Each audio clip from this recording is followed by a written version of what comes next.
أعوذ بالله من الشيطان الرجيم بسم الله الرحمن الرحيم رب اشرح لي صدري ويسر لي أمري واحلل عقدة من لساني يفقهوا قولي. Ассаламу алейкум ва рахматуллахи ва баракатух. Аллах сіздерге сәлем, рахым, мейірім болсын. Алла тағала сіз бен біздің ілімімізді арттырсын, сол ілімімізге амал етуді нәсіп етсін. Бүгін кезекті пайғамбарымыз Дауд алейхиссалам. Шамул алейхиссаламнан кейін Дауд алейхиссалам. Біз Шамул алейхиссалам бір қолбасшы тағайындаған еді. Оның аты кім еді? Талут, иә? Талут, Жалутқа қарсы соғыс ашқан, иә? Сол Талутты қолбасшы қылып тағайындағаннан кейін неседі соғысқа израильдіктер шыққан еді. Соғысқа шыққан кезде Жалут ортаға шығып неседі менімен жекпе-жекке шығатын кім бар деді, бір сөз айтқанда, жекпе-жекке шақырды, қарсыласты. Сөйтіп Талут жақтан ешкім жауап бермеді. Себебі ол Жалут ірі денелі соғыс өнерін жетік меңгерген адам еді. Сол кезде Талут не деп айтады?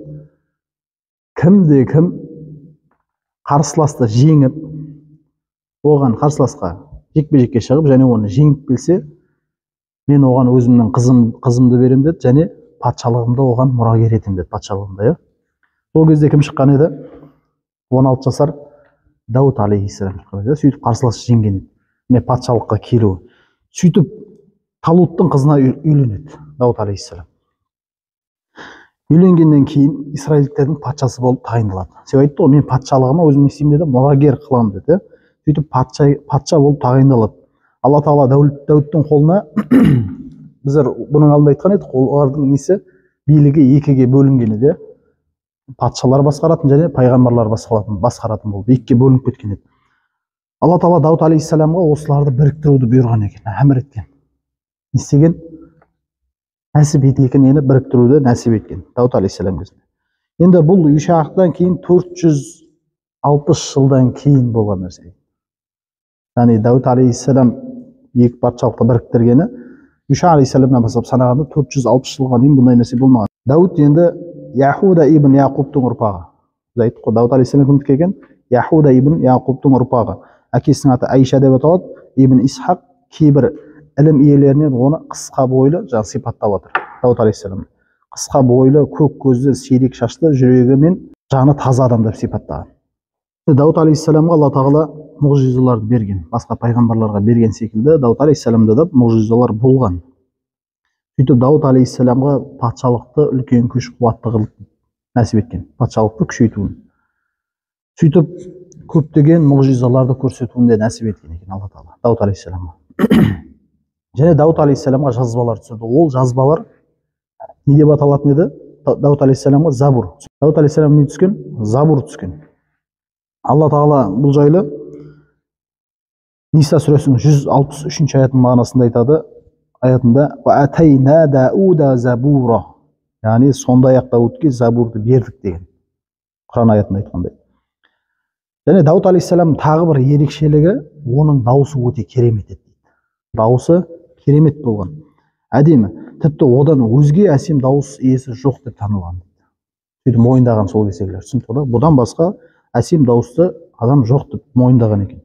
Енді бірде пайғамбарымыз айтады, саллаллаху алейхи вассалам, Абу Муса әл-Ашғаридің, Аллаһ разы болсын, Құран оқыған, тыңдап отырған кезде дейді. Пайғамбарымыз тыңдап отырған кезде. Абу Мусаға айтты дейді. Дәуіттің сырнайларынан нәсіп еткен екен саған. Бұл енді хадисті Ахмад жеткізген, бұл хадисті бұл жерде айтып атқаны меңзегені Абу Мусаның да дауысы өте керемет болған. Сода айтып атыр, Дәуіттің де дауысы Дәуіттің сырнайынан саған нәсіп еткен екен деген Дауд алейхиссалам дауысының керемет екендігін білдіріп отыр. Енді Дәуіттің дауысын Алла тағала оның кереметтерінің бірі қылғаны сондай, ол Забурды оқыған кезде дейді, адамдар ұйып тыңдайтын болған. Адамдар ұйып тыңдайтын болған. Және таулар да тыңдайтын болған. Біз Құран аятында айтамыз, таулар да онымен бірге жаңғырып қосылатын болған. Таулардың өзі қайталаған дейді.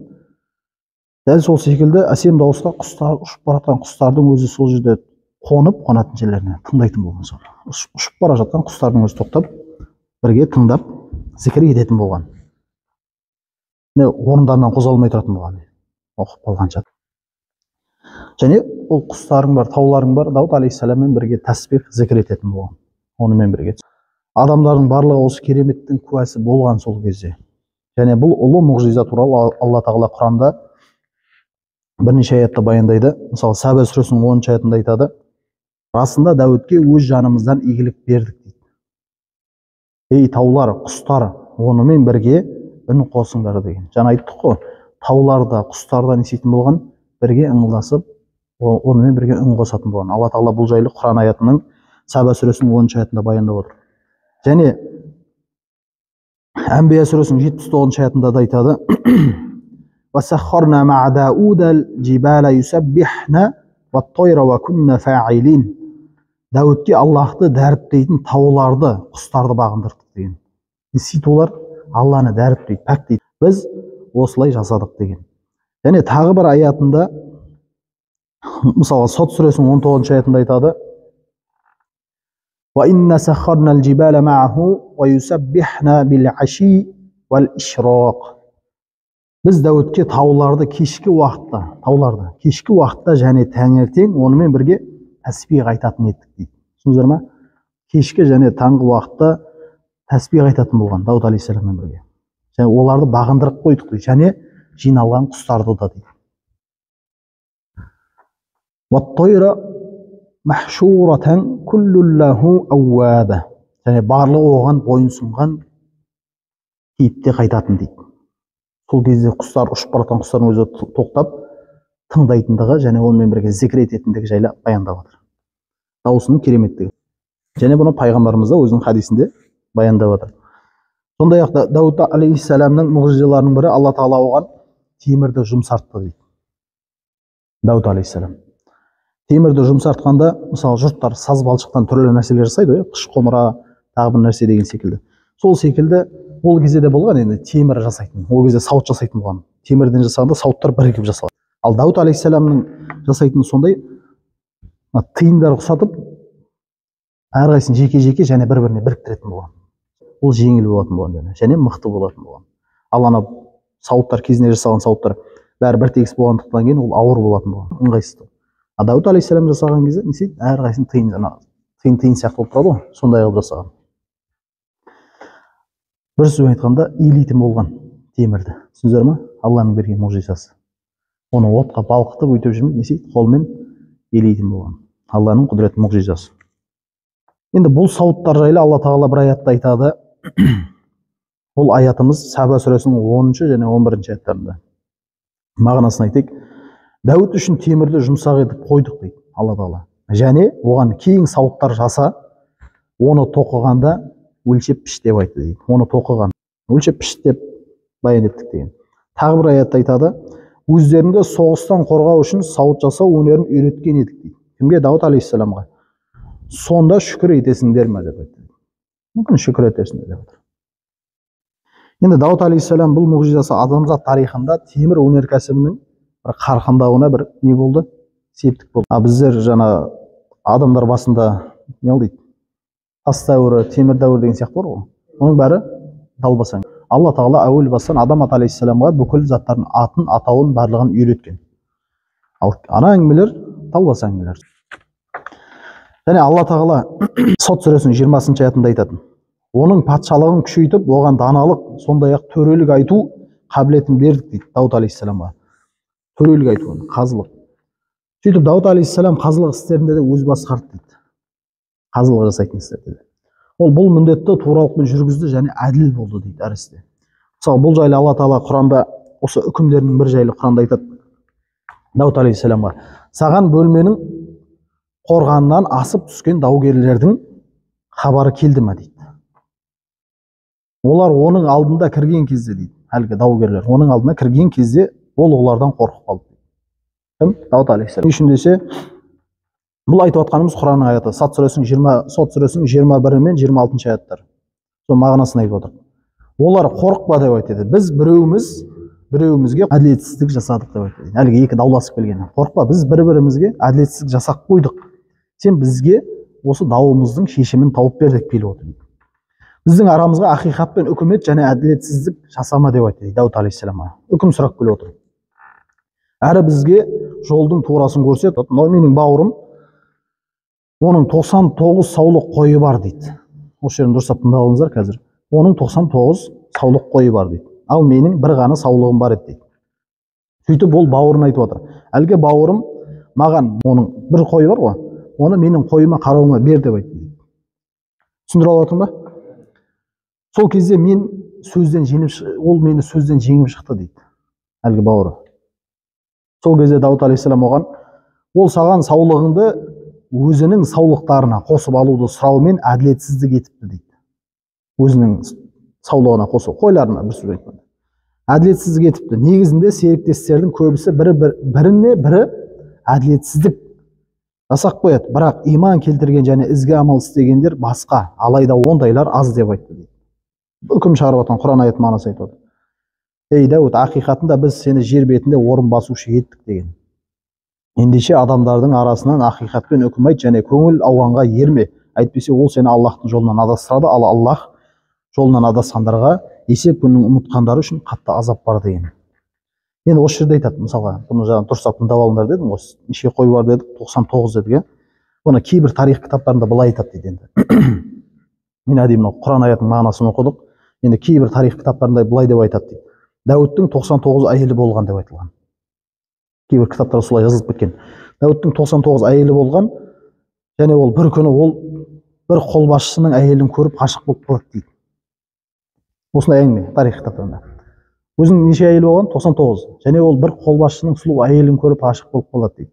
Сөйтіп ол қолбасшыны әдейі өлтіру үшін, ана әйелді алу үшін қолбасшыны қайта-қайта соғысқа жіберген деп айтады. Соғысқа жібереді, бірақ ол не істейді? Жеңіспен тірі оралады. Осылай қайта-қайта жасай берген.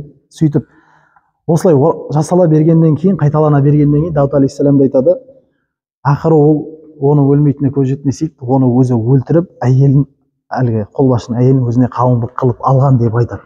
Бұл далбаса әңгіме. Бірақ кейбір кітаптарда осылай баяндалып кеткен. Себебі Құранда нақты айтып тұр, бұл жерде әйел емес, не екендігі жайлы?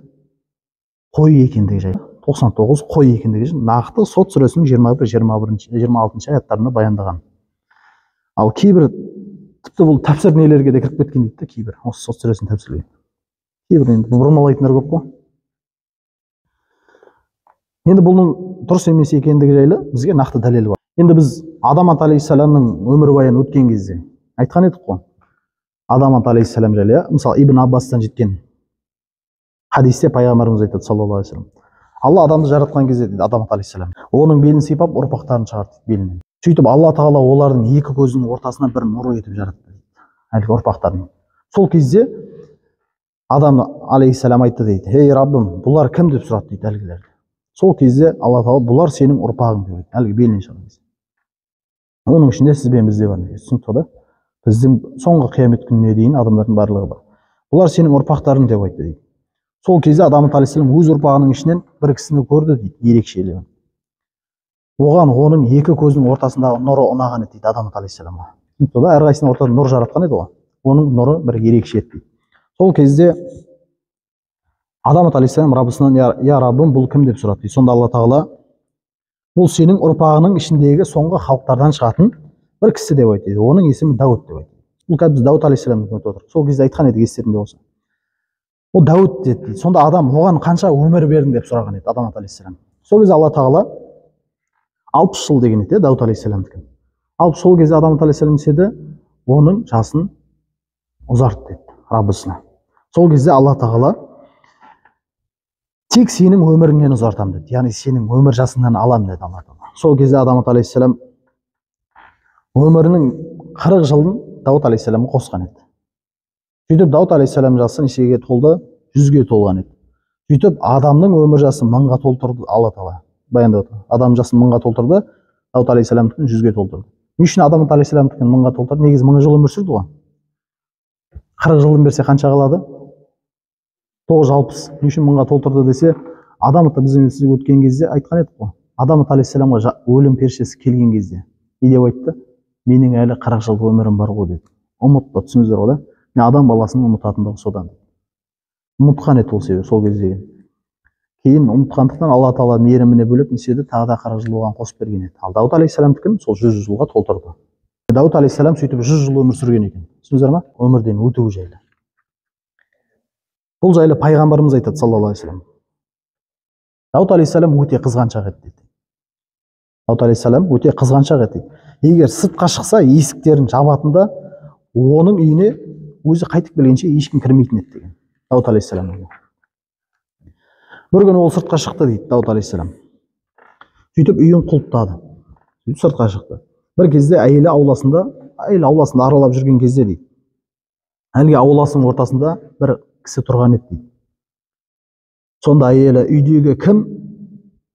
Сарай болса құлыптаулы. Үйдегі кім деп айтты? Сарай болса құлыптаулы, ол қалай кірген деп отыр. Мұны Дәуітке айтармыз деп айтты. Жұбайы Дауд алейхисалам. Дауд алейхисалам сол жерге келді, көп ұзамай. Келсе ауланың ортасында бір ер кісі тұр екен дейді. Дауд алейхисалам келсе, ортасында бір ер кісі тұр. Сөйтті Дауд оған, сен кімсің деп сұрады. Бірінші, сен кімсің деп. Мен сондай патшалардан қаймықпайтын, кедергілерге сондай тосылмайтын біреумін деп айтты. Сөйтіп тіл қатқаннан кейін сонда Дауд алейхисалам, Алламен ант етем, онда сен өлім періштесісің деп айтты. Таныды. Өлім періштесісің дейді. Аллахтың әміріне қош келдің дейді. Сол кезде оның рухын алғанға дейін сол жерде қалды дейді өлім періштесі. Жалпы біз айтқан едік қой, бүкіл пайғамбарлардың жанын алатын кезде періштелер олардың рұқсатымен алған. Пайғамбарлардың рұқсатымен алатын болған. Мысалы, Мұса алейхиссаламдікі де бұзаудың үстіне қолын қойды еді, мысалы, Адам алейхиссаламдікі де секілді. Бізбен сізден олай сұралмайды. Сіздің тағдырыңыз жазылып қойған нәрсе. Бұл тек пайғамбарларға тән нәрсе. Сөйтіп сол кезде қалды дейді, алғанша, жанын алғанша. Жанын алғаннан кейін бұны кебіндеген Сүлеймен алейхиссалам. Бұл Дауд алейхиссаламмен келетін. Сүлеймен алейхиссалам еді дейді. Оны жуып кебіндеп, аурулап, оны болған кезде күн шығып кетті дейді. Сөйтіп жуындырып атқан кезде, ғұсыл құйындырып атқан кезде күн шығып кетті дейді. Сонда Сүлеймен алейхиссалам құстарға бұйырды. Сүлеймен алейхиссалам жалпы аң құстардың бүкіл нәрсенің патшалығы Алла Тағала берген оған. Түсіндіңдер ғой? Және құстардың да тілін білетін болған. Сөйтіп құстарға әмір етті дейді. Дәуітке сая болыңдар дейді, яғни көлеңке болыңдар дейді. Сол кезде құстар қараңғы тартып кеткенше көлеңкеледі дейді. Көлеңкесі сондай қараңғы болып кетті дейді. Сол кезде Сүлеймен құстарға қанаттарыңды жейіңдер деп айтты. Неге? Себебі қатты қараңғы болып кетті. Көптігі жайлы, әмірді бұлжытпай орындап жатқандығы жайлы. Енді бұл хадисті риуаят етуші Абу Хурайра, Аллаға разы болсын, Алла елшісін осыны риуаят еткен Абу Хурайра айтып отыр. Алла елшісі саллаллаху алейхи вассалам құстардың әрекетін көрсету үшін дейді, бір қолын қағып, бір қолын жинаған еді. Осыны түсіндіріп айтып отқан кезде. Енді Аллахтың пайғамбары Дауд алейхиссалам осылай дүниеден өткен. Дүние салу жайлы. Және оны кебіндеген кім екен? Сүлеймен алейхиссаламның өзі екен. Және пайғамбарымыз саллаллаху алейхи вассалам хадистерінде айтады, осы Дауд алейхиссаламның қадір қасиеттері жайлы. Дауд алейхиссалам өте ғибадатшыл еді дейді. Пайғамбарымыз саллаллаху алейхи вассалам айтып отыр. Аллахқа ең сүйікті намаз ол Дауттың намазы. Ең сүйікті намаз кімдікі? Дауд алейхиссаламдікі. Сондай-ақ Аллахқа ең сүйікті ораза ол кімдікі? Дауд алейхиссаламдікі. Себебі ол бір күн ораза ұстаса, бір күн ашып жүреді, бір күн ораза ұстайды, бір күн ашып. Түсіндіңіздер ғой? Бір күн ораза, бір күн ашып жүреді, бір күн ораза, бір күн ашып жүреді. Осылай істейтін болады. Және ол түннің жартысын ұйықтап, 3-тен 1 бөлігінде намаз оқып, 6-дан 1 бөлігінде тағы ұйықтайтын дейді. Түнде де құлшылықпен өткізетін дейді жайлы. Және ол өте ер жүрек болатын дейді. Пайғамбарымыз сипаттады Дауд алейхиссалам жайлы. Батыр кісі болған дейді, ер жүрек. Оның ер жүректігі жайлы дұшпанға бетпе-бет келсе дейді. Дұшпанмен бетпе-бет келсе, ешқашан қаймықпайтын, қашпайтын дейді. Келді ма қашпайтын. Дауд алейхиссалам. Сондай-ақ шүкір қылушы пенделерден еді. Алла Тағала бұл жайлы Саба сүресінің 13-ші аятында айтады. Ей Дәуіттің отбасы, шүкірлік үшін амал істеңдер. Негізінде құлдарынан шүкір етуші аз деп айтты. Енді Дауд алейхиссалам өзгеге масыл болуды ұнатпайтын еді. Және пайғамбарымыз саллаллаху алейхи вассалам Дәуітті тек өз қол еңбегінен тамақтанатын дейді. Тек өз қол еңбегінен, біреудікінен емес. Түсіндіңіздер ғой? Масыл болуды ұнатпайтын Дауд алейхиссалам. Және бұл Дауд алейхиссаламның қиссасын алынар ғибраттар. Мысалы, Алла Тағала жаңа Құран аятында айтты ғой. Алла адам баласын бірі арқылы қорғамаса жер жүзі бұзылар еді деген, соның мағынасы. Алла бүкіл әлемге кеңшілік иесі деген сөзінен алынар өнеге. Егер патшалар болмаса, әділетсіздік қылып, күшті әлсізге зұлымдық жасар еді. Патша болмаса. Себебі адам баласын Алладан қорқып, зұлымдықтан тыйылмаса, осы нәрселер белең алатын. Енді Осман ибн Аффан айтады осыған қатысты. Алла Құранмен тоқтатпағанды, дұрыстап тыңдаңыздар, Алла Құранмен тоқтатпағанды, яғни Алланың Құранына тоқтамағанды патшамен тоқтатады деген. Және тағы бір алынар ғибрат, ей Дәуд, ақиқатында біз сені жер бетінде орын басушы еттік. Ендеше адамдардың арасында ақиқатпен үкім айт және көңіл ауғанға ерме деді. Әйтпесе, ол сені Аллахтың жолынан адастырады. Ал Аллахтың жолынан адасқандар есеп күні ұмытқандар үшін есеп күні азап бар деп айтады. Енді осы деген сөзден алынар өнеге дейді Алла тағаланың осы сөзінен. Бұл өсиет Аллахтан Дәуітке түскенімен дейді, Дауд алейхиссаламға түскенімен. Тек қана Дауд алейхиссаламға емес, бүкіл патшаларға қатысты. Дауд алейхиссалам не болып еді? Патша. Демек, бүкіл патшаға қатысты еді. Және Абу Сағид әл-Худриден жеткен хадисте айтады пайғамбарымыз саллаллаху алейхи вассалам, шын мәнінде Аллаға қиямет күні адамдардың ең сүйіктісі және жақынырағы әділ басшы деді. Әділ басшы. Ал Аллахтан қиямет күні адамдардың ең жек көрінішісі болатын Аллаға және қатты азапталатыны залым басшы деп айтты. Және пайғамбарымыз хадисінде не қалды деген еді? Күллукум раин ва күллукум мас'улан ан раиятихи. Біздің әрбіріміз басшы. Мысалы, сен үйіңде келіншегің, бала шағаң, сен басшысың соларға.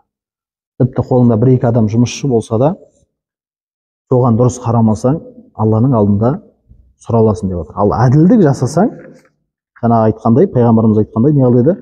Сүйіктісі және жақынырақ болады Алла тағала дейді. Ал әділдік қылмасаң, ең жек көрінішісі адам боласың деп. Ахиру дa'wana анил хамдулиллахи rabbil alamin bi rahmatика ya arhamar rahim.